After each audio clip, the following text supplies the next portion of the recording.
Namaste, investors. Look at this number, 85.86%. That's exactly how much crude oil has surged year to date.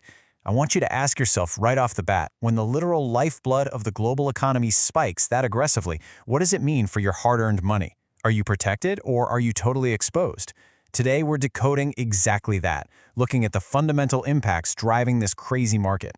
Welcome to this explainer. I'm your host and your financial guide, here to help you make sense of this week's extreme market shifts.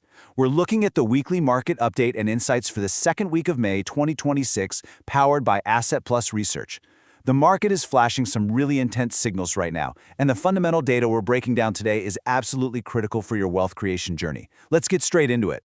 Here's our roadmap for today. First, the week in red. Second, global shocks. Third, local reality. And finally, sector and mutual fund pulse.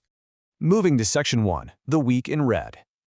Right, so this week we've got to be brutally honest and acknowledge the heavy losses retail investors saw across the board.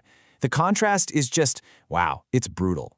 Major equity indices like the Nifty 50 bled over 2.2%, dragging its year-to-date return down to a painful negative 9.51%. And the broader market? It suffered too, with the small-cap 250 taking a massive 4.1% hit. But then look at the safe havens. Defensive commodities are absolutely spiking.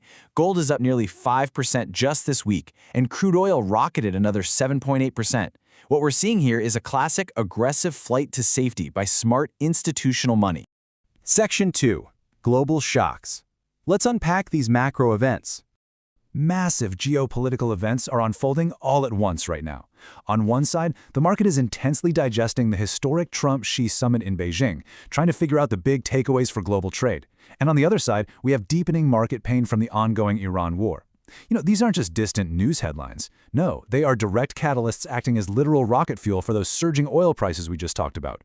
And all these global fractures, well, they're importing massive inflation straight into our system. April wholesale prices have risen by 8.3%. That is the highest spike we've experienced in 42 months. Think about that. When war disrupts major supply chains, the fundamental cost of doing business just skyrockets. To mitigate these severe geopolitical risks, we're seeing massive structural shifts. For instance, the UAE is fast-tracking a second west-east oil pipeline specifically to bypass the highly vulnerable Strait of Hormuz. Yet despite these physical hedges, mounting inflation fears just continue to drag down global bonds and equities. And the panic, it even spread to precious metals, causing silver to take a sharp, sudden fall of 7% as price support literally collapsed under the weight of this inflation anxiety. Moving on to Section 3, local reality. Let's see the domestic impact. So we've diagnosed the global storm, right? Now let's see how it actually hits home here in India. Step 1. Global crude spikes due to the shocks we just discussed. Step 2, because India is such a heavy importer, this immediately forces the 3 rupee per litre hike at our local petrol and diesel pumps. Step 3, the center has to move aggressively to ease mounting losses for our oil marketing companies, the OMCs. It's a chain reaction, guys. The global barrel directly drains the local wallet. And that brings us to another critical figure you absolutely must be aware of. 6.68%. That's the year-to-date slide of the Indian rupee against the US dollar. The rupee depreciated almost 1.6% just this week alone. This sustained currency weakness explains exactly why the center just made the bold move to more than double tariffs on gold and silver. They're actively stepping in to defend our currency by curbing those massive import bills. Section 4, sector and mutual fund pulse. Where exactly is the money moving? Notice how classic defensive sectors survived the bloodbath firmly in the green. Pharma is up 2.18% and healthcare is up 2.17%. When uncertainty peaks, money simply hides in essential services. On the flip side, high beta sectors, the ones highly sensitive to market swings, they were absolutely crushed. Realty dropped over 8% and IT fell over 5.7%. The market is brutally punishing sectors that rely on cheap borrowing right now. Seeing how this spills over into the broader mutual fund landscape, retail investors are clearly getting cautious. April SIP inflows declined by 3% month-on-month, down to 31,115 crore rupees. But hey, regulators and AMCs are adapting rapidly. SEBI just proposed wider use of intraday borrowing by mutual funds to help ease these liquidity constraints. Plus, we're seeing AMCs like AlphaGrep filing draft papers for their very first multi-asset allocation fund. That is a direct product response to this desperate need for diversified stability.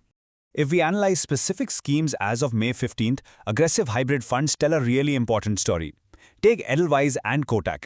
Yes, sure they're struggling in the short term with negative year-to-date returns, but stretch your horizon to 3 years and they are maintaining solid double-digit growth of nearly 14 to 15%. This fundamentally proves exactly why a longer-term strategy is absolutely required to ride out these violent global shocks. Before we wrap up today, here is a fascinating bright spot amid all this gloom: the accelerating growth projected for India's domestic food processing market.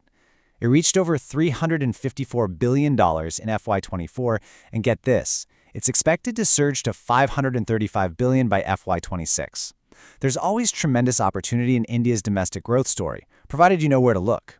Which brings us to the most vital question of the day. With 42-month high inflation, a depreciating rupee, and unprecedented geopolitical shocks, is your portfolio truly built for resilience? Are your assets fundamentally allocated to weather this storm?